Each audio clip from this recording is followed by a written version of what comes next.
everybody. Uh, how's everyone doing?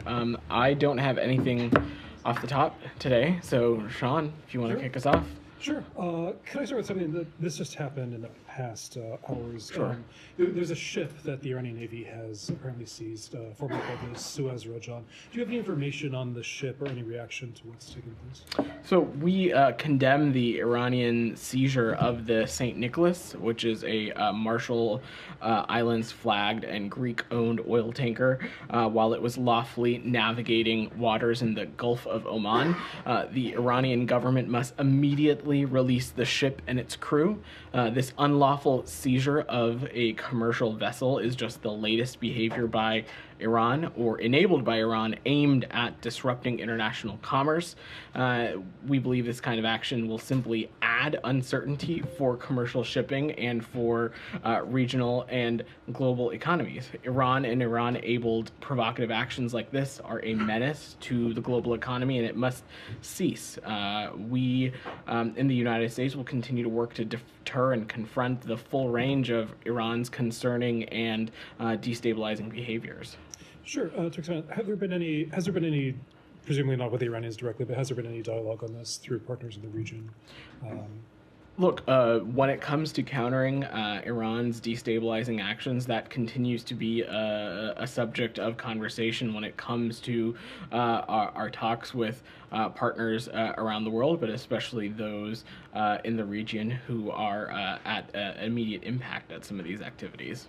And you addressed this in your remarks a bit, but in terms of what this adds to the region, of course, the attacks by the Houthis, how dangerous do you think it is now for shipping, and what how do you see this going forward? Well, the important thing to remember, Sean, is that about 30% of global container shipping passes through the Red Sea, passes through that part of the world. So, of course, these kinds of actions are just going to put further burdens, add further uncertainty to global supply chains, to global economies, potentially even making it more burdensome to working families around the world. So, which is why the U.S. is continuing to, in close coordination, we'll discuss with our regional partners about appropriate steps that can be taken.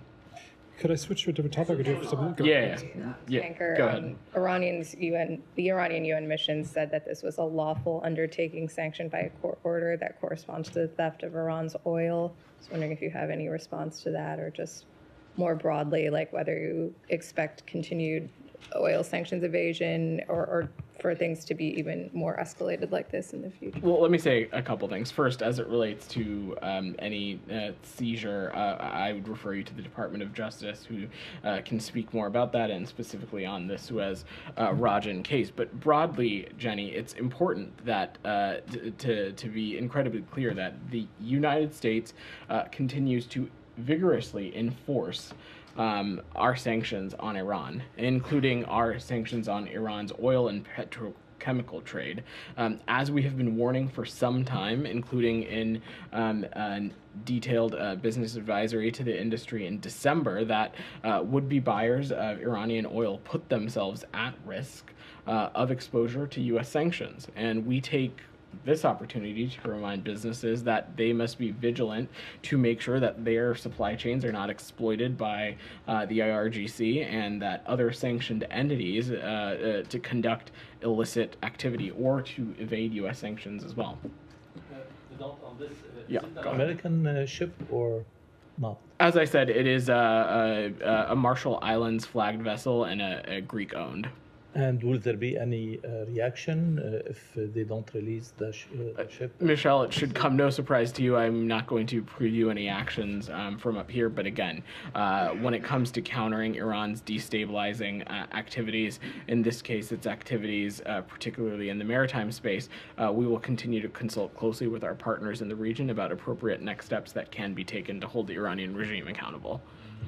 Anything else on this before I go back to Sean, who wanted to switch topics? Sure. Go Look at ahead. the ICJ. Sure. There was, I know the statement, I was a statement last night, but I wanted to follow up on that. The statement said that the allegations are unfounded. Could you assess, like, in terms of what the U.S. is doing now, that is the U.S. actually actively watching the proceedings? Could it be persuaded at all? Is it looking at the evidence or the arguments that are being presented? There's a couple things here, Sean. First, we're going to refrain from any speculation about the outcome. I also think that it is important that we not comment on specific points raised in the day's hearing, as Israel will have an opportunity to respond directly to those allegations tomorrow. Of course, we are watching closely. The ICJ, as you know, is a principal organ of the UN. It plays a vital role in the peaceful settlement of disputes. But again, as you saw us speak to last night, and I will say again from here, the allegations that Israel is committing genocide are unfounded. Those who are violently attacking Israel, who continue to openly call for Israel's annihilation and the mass murder of Jews. Genocide is one of the most heinous acts any entity or individual can commit, and such an allegation should only be made with the greatest of care. Sure. A couple of things on that. I mean, you said you didn't want to react to the to the arguments made today. The Israeli Foreign Ministry said that described South Africa as being the as being the legal arm of forget the exact phrase, the legal arm of Hamas. Whatever. Do you agree with statements like that? Do you agree about the South African motivations on this? Certainly, that's not a characterization. That is not a characterization that I would make from up here when it comes to our South African partners. But again, we continue to feel very strongly that the allegations that Israel is committing genocide are unfounded. Just one more. Go ahead. Go ahead. Go ahead. Yeah. You said that the allegations are unfounded. How confident are you about this statement, saying that the allegations are unfounded? And if the U.S. is so confident that it is unfounded, why not just let the courts investigate them? So much to the chagrin of my parents, I didn't go to law school, so I'm not going to offer a specific legal analysis from up here. But it is important to remember, and I will reiterate again, that genocide is one of the most heinous acts any entity or individual can commit, and such allegations should only be made with the greatest care. I also am going to refrain from speaking to and addressing specific points that are raised, as tomorrow Israel will be addressing some of these points that are raised as well, and I will leave it at that. I have one on that, in allegations that about intentional killing of civilians. You said previously that there are steps Israel can take to minimize civilian harm, and the secretary this week said the civilian toll in Gaza is far too high. If there are steps that Israel can take to minimize civilian harm and they choose not to take them, does it imply an intentional killing of civilians? Again, I'm just not going to speak to a legal characterization like that. What I will say is that we have not parsed words about the fact that far too many civilians have been impacted by the current conflict in Gaza, and that in every trip to the region, Secretary Blinken has carried the same message that additional steps need to be taken to further minimize the impact on civilians, and this most recent trip is no different. That's something we raised directly with the Israelis and will continue to do so. As it relates to the specifics of the battlefield and specific steps that are taken or not, I'm certainly not going to speak to that from up here, as we're not party or part of this operation. Just one more on that. Since the U.S. is the biggest supplier of military aid to Israel, is there any concern that you might be involved in any possible war crimes by Israel? Look, we have made clear to any country in which we have this kind of security relationship with that international human rights must be respected and followed, and this is no international human law. Needs to be followed, and this, of course, is this case is no different. And we've made that clear to the Israelis that again, steps need to be taken as often and as frequently and as strongly as possible to minimize this conflict's impact on civilians. Follow up on Gaza? Follow up on Gaza? Olivia's had her hand up. Go ahead. Thank you very On much. the same region, I'm assuming. Yeah. Yes. Secretary Blinken from Cairo said this morning that one of the main takeaways from this trip was Israel agreeing to the UN assessment of northern Gaza to establish the conditions for when Palestinian citizens could return there. When is that assessment supposed to begin? How long is it expected to run? And what assurances has the U.S. received that Israel will agree to abide by any recommendations that the UN makes there? So our hope is that this is able to get launched as soon as possible. That is our strong desire. Discussions are currently ongoing between the UN and the government of Israel to begin this. Logistical issues exist that need to be worked out, but our hope and our expectation is that this will get up and running as soon as possible. There's been some reporting that Israeli officials won't permit Palestinians to return north unless and until more hostages are released. Has that been formally communicated to the U.S. as Israel's policy, and how does the U.S. view that kind of condition if it exists?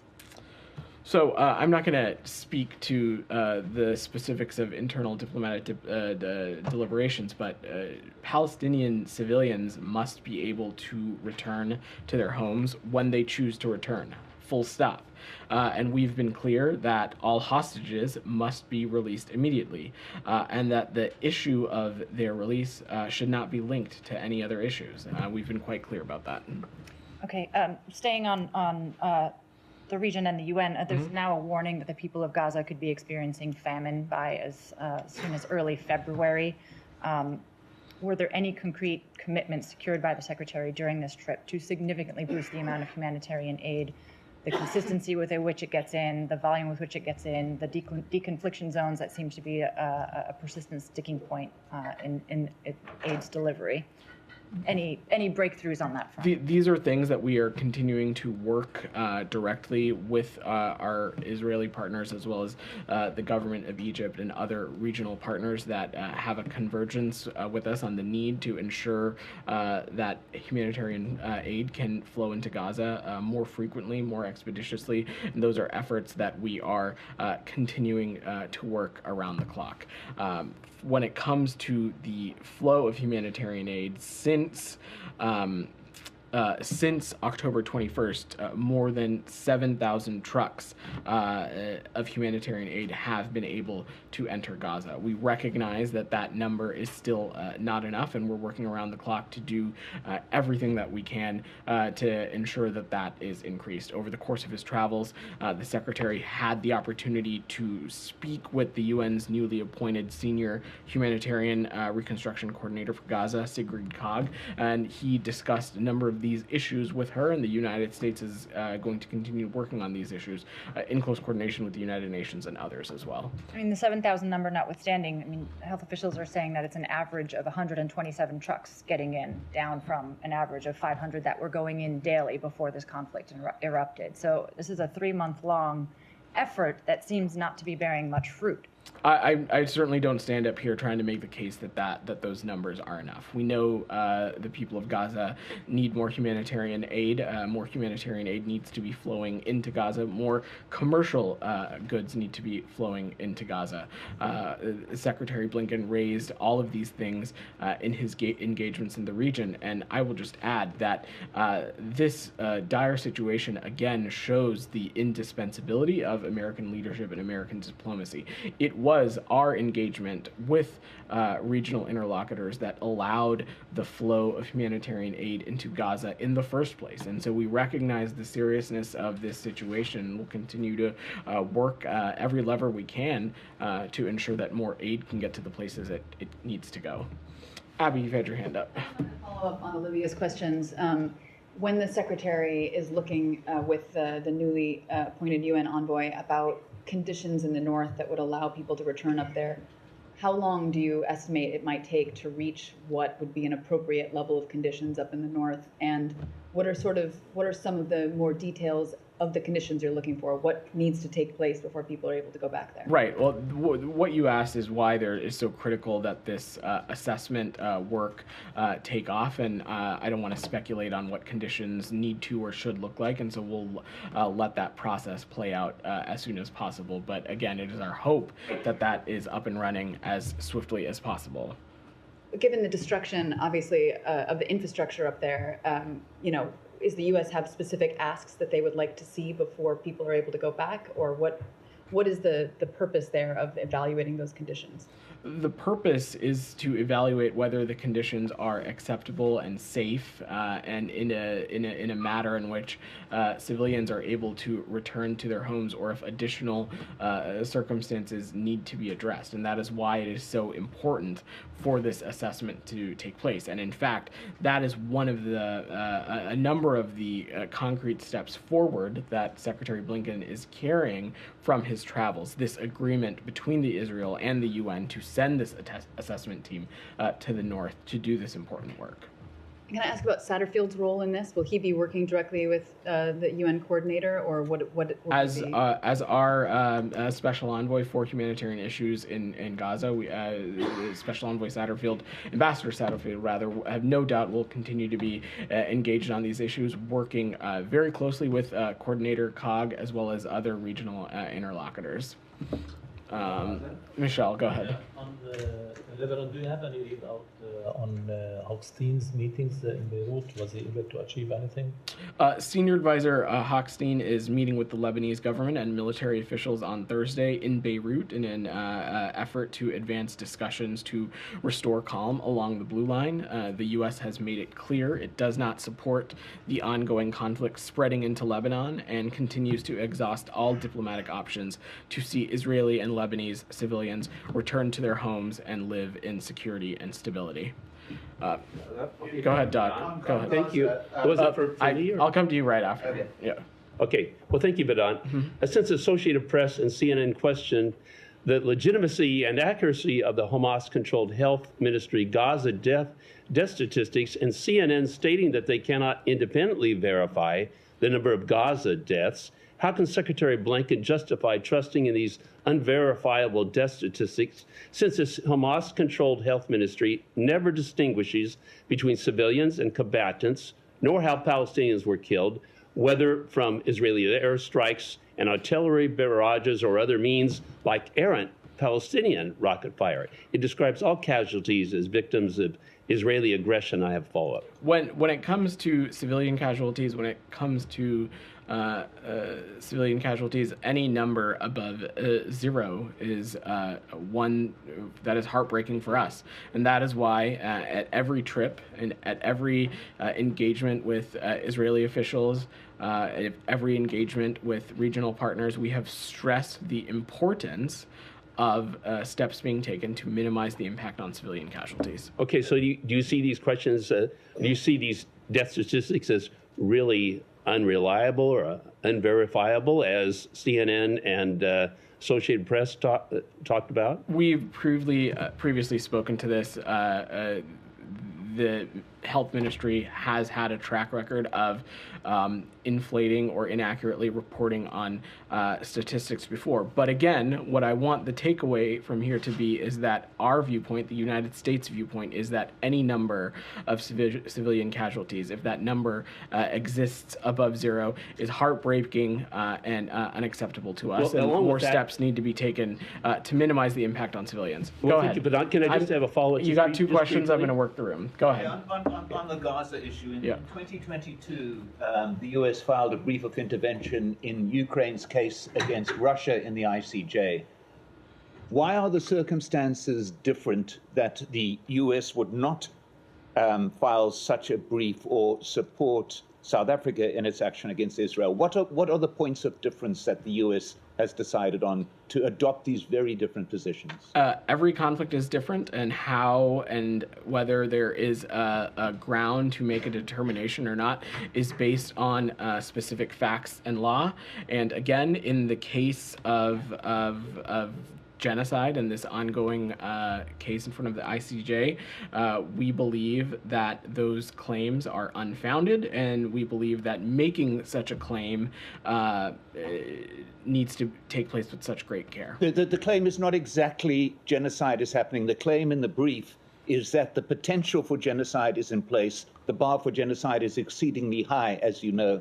But also remembering that President Biden in 2022 described Russia's invasion of Ukraine as genocide. So he was very quick to make a determination, which something like the ICJ still has not made on that particular case. Isn't this all a bit too early to be saying that there are no grounds for the potential to genocide?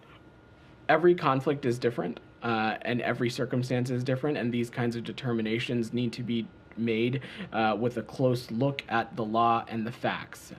And these allegations that Israel is committing genocide are unfounded. That being said, we have been clear to Israel that they not only must comply with international humanitarian law in its operations against Hamas, but it needs to take all feasible steps to prevent civilian harm.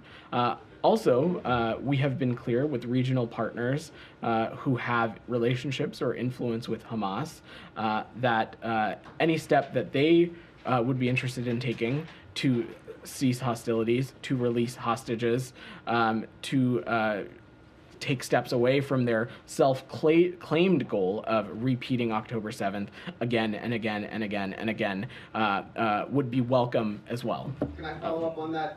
Secretary Blinken has specifically accused China of genocide for its treatment of the Uyghurs, but Blinken didn't point to any mass killing there. According to Euromed Monitor, 4% of the entire population of the Gaza Strip is now dead or injured. In just 90 days, 65,000 tons of munitions have been dropped on the Gaza Strip, 3 times what was dropped on Hiroshima. You have evidence of industrial-style killing. The South African legal team presented 20 minutes straight of statements on the record by Israeli leadership expressing the intent to commit genocide, for example, referring to the Palestinian population as Amalek. So how can you explain this discrepancy between Secretary Blinken accusing China explicitly of genocide with no mass killing, presenting no evidence of the mass killing of Uyghurs, and then dismissing out of hand the potential that Israel could be committing genocide in the Gaza Strip, calling it unfounded? How do you explain this discrepancy? The same way that I just explained it to your colleague who asked essentially the same version of your question, which is that each conflict is different, and any kind of determination like this needs to be based on specific facts and law. And when it comes to the points that are being made in today's hearing, again, I'm not going to speak to those specifically. Israel will have an opportunity to address some of those tomorrow. But we again feel that these allegations that Israel is committing genocide are unfounded. That being said, we do not disagree that additional steps must and need to be taken to minimize the impact on civilians, and we'll continue to raise that directly with relevant partners. And given that you fast-tracked a sale of 14,000 tank shells to Israel, bypassing Congress, given Secretary Blinken's participation in war cabinet We didn't meetings, bypass. I'm just going to stop you right there because the premise of your question is a little misguided. We did not bypass Congress. As part of those,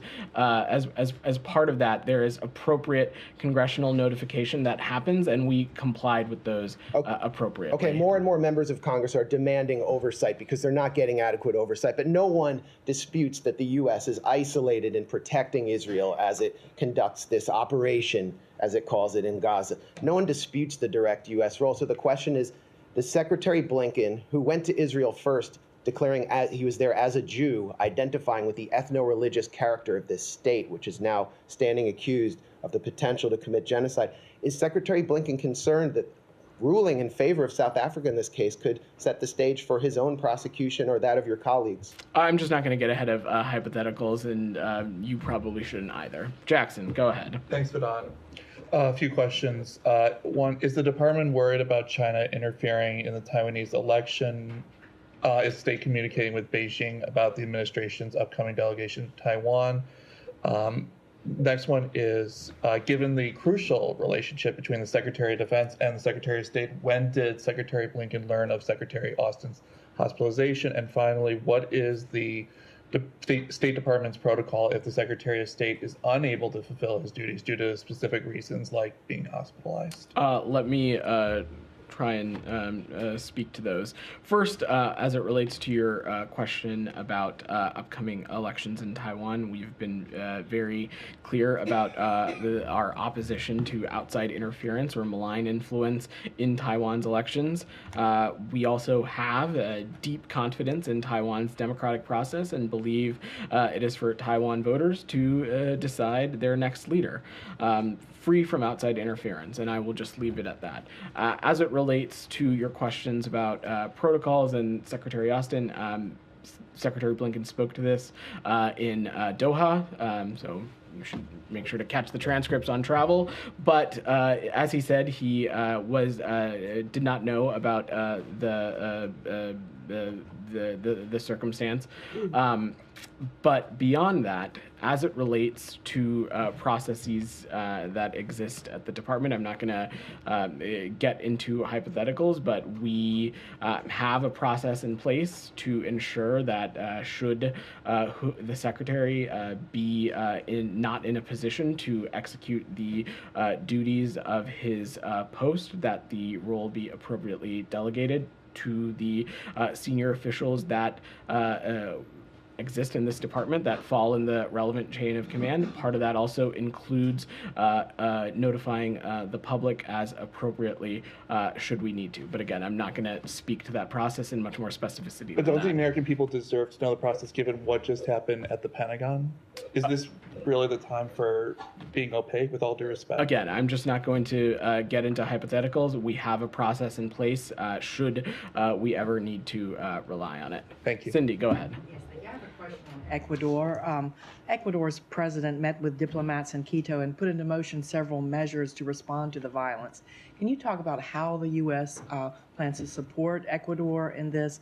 And if part of it is intelligence support, could you talk about who the U.S. believes is directly responsible for this latest intense wave of violence? Thanks for your question, Cindy. I don't have any assessments to speak to from up here, but I will note that we are coordinating closely with President Noboa and the Ecuadorian government and stand ready to provide assistance. If you allow me, as it relates to our embassy and consulate posture and as it relates to our personnel, we've canceled all routine consular appointments and mission staff are operating at a maximum telework posture through January 12th. Beyond that, we are monitoring the situation closely, and we have been in touch with a number of U.S. citizens and are providing all appropriate consular assistance.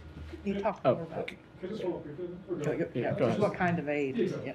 What I mean, they've said U.S. assistance ready to help, and what type of help could actually go to it?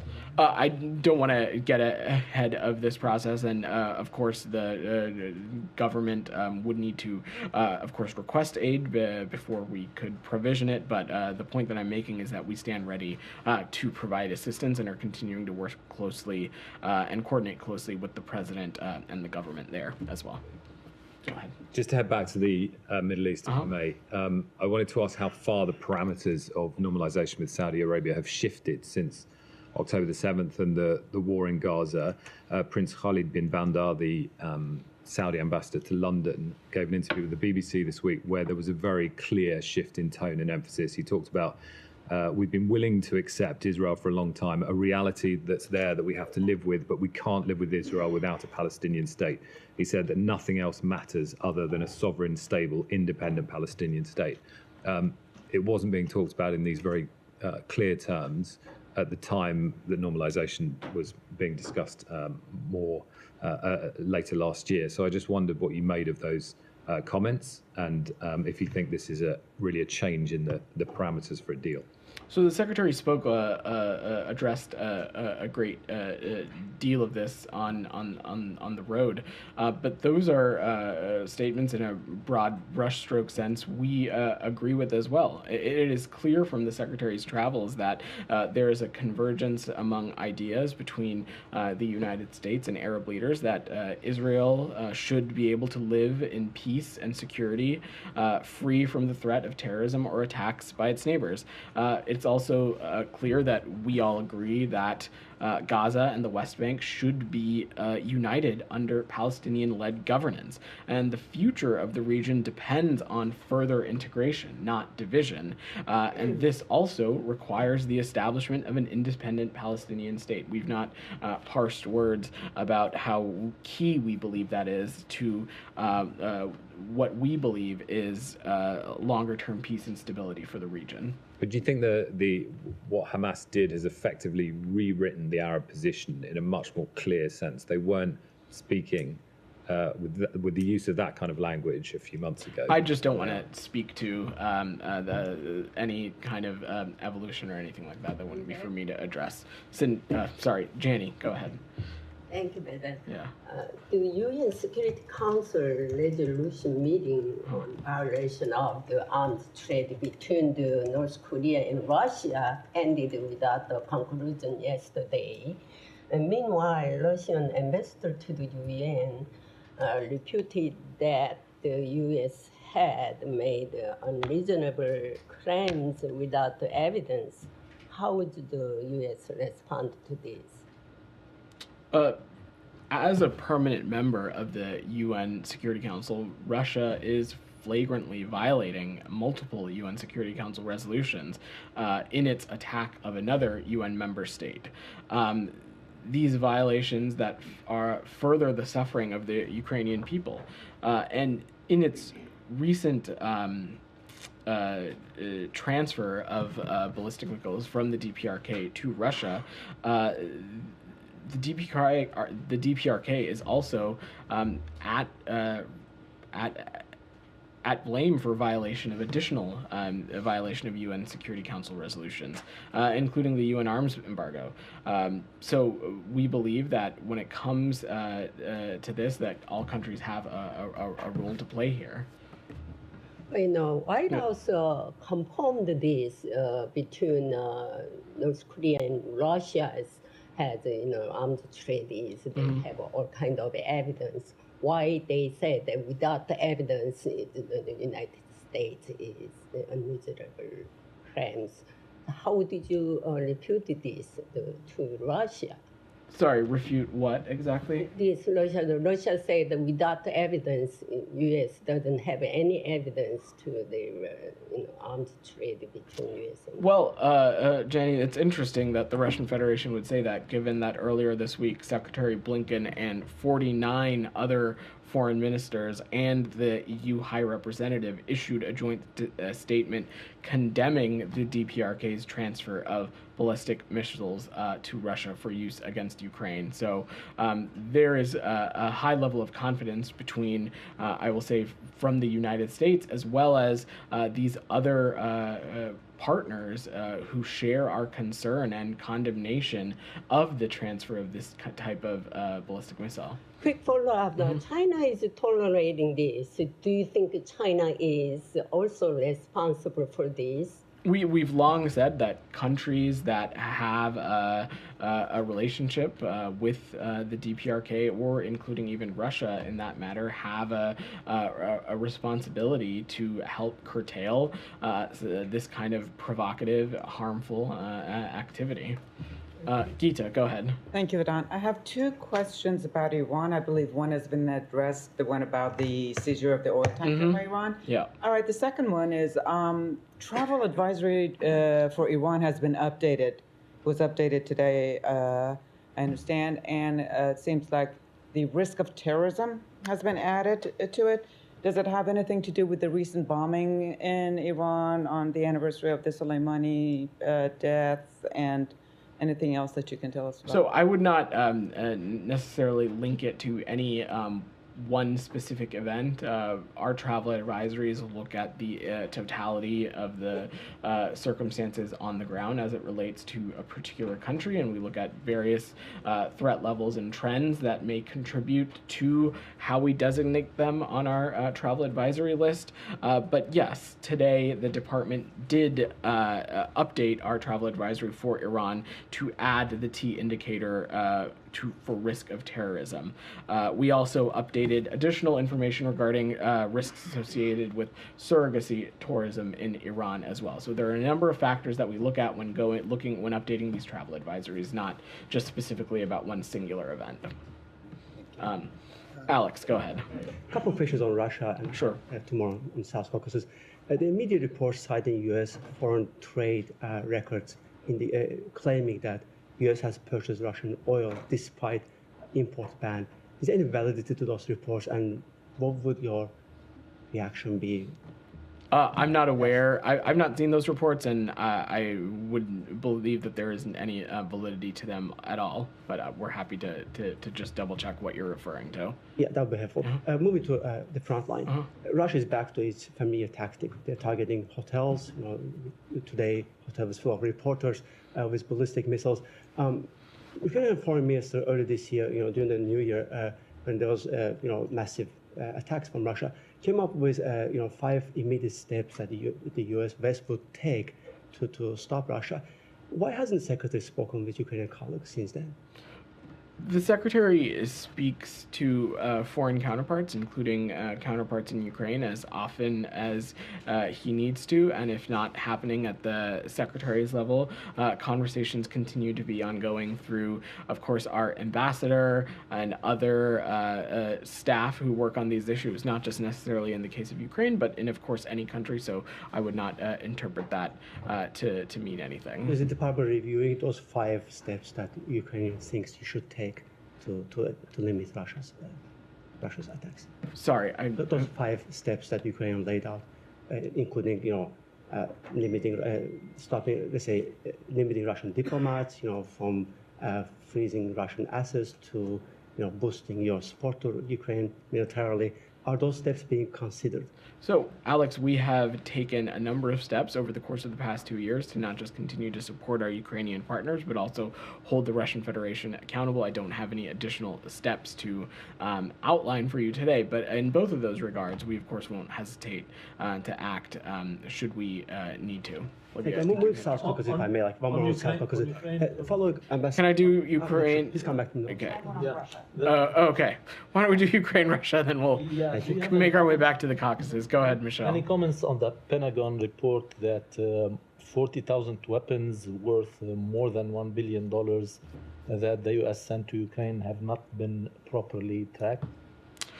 There are inventory procedures in place, and there is no credible information indicating illicit diversion of U.S.-provided advanced conventional weapons from Ukraine. But my colleagues at the Pentagon, I'm sure, would be happy to talk to you about this in greater detail. Olivia. I think it's the first time we've had you at the podium is on a U.S. national arrested by Russia. Has the U.S. Offered consular notification, consular access? What can you tell us about the case and the U.S. efforts to intervene on Robert Woodland's behalf? Sure. So we are aware of reports of a recent detention of a U.S. citizen in Russia. Whenever a U.S. citizen is detained overseas, our embassies and consulates stand ready to provide all appropriate consular assistance. Due to privacy considerations, there's a limit to how much I can share, but the Ministry of Internal Affairs notified us on January 9th of the detention of this U.S. citizen. I will use this opportunity again to remind all tuned in that the State Department's travel advisory for the Russian Federation continues to be a level 4, which means do not travel there. Let me go to Sean and then we'll close out with South Caucasus. Go ahead. Yeah. 2 things. Burundi and Rwanda. Burundi has closed its border with Rwanda. It's accusing Rwanda of supporting rebels. This, of course, is a familiar accusation by the DRC. Do you have anything to say about the allegations by Burundi or about the deterioration of relations between Burundi and Rwanda? I'm happy to check on that, Sean. I had not seen that report. Sure. And could I go to Central Africa? Sure. Bancroft, the private U.S. group. There have been reports, and I think it's said that at least considering some involvement in Central African Republic. Do you have anything to say about this, whether the U.S. government has a position on it, and if it does, if this is correct, I mean, whether this is a challenge of sorts to Wagner, the Russian group there? Sure. Let me say a couple things. First, the State Department was not involved in the reported decision of Bancroft Global Development to establish a purported presence in CAR, nor has the State Department sought the involvement of any private military company in CAR. The department did not give a green light to Bancroft to begin operations, as some have falsely reported.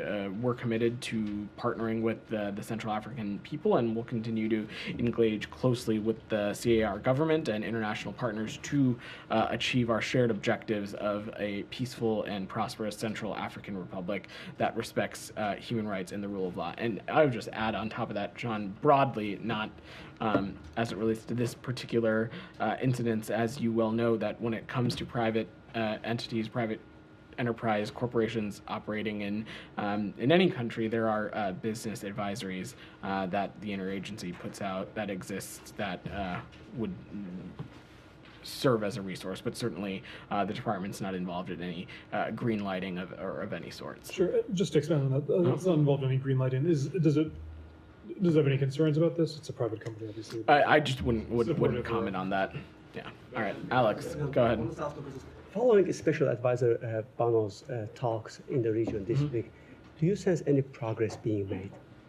There continues to be, we continue to believe that a durable peace between Armenia and Azerbaijan is possible. It's something that the department will continue to work towards. Obviously, Coordinator Bono, the Secretary, and others continue to be deeply engaged on this. I just don't have any updates for you right now at this time. Ambassador O'Brien this morning expressed his desire to discuss full agenda with both countries. It sounded like he was signaling some upcoming conversations. Am I right? I don't have anything to preview for you from up here right now, but when we do, we have no doubt that we will share appropriate information. All right, thanks everybody. Thanks everybody.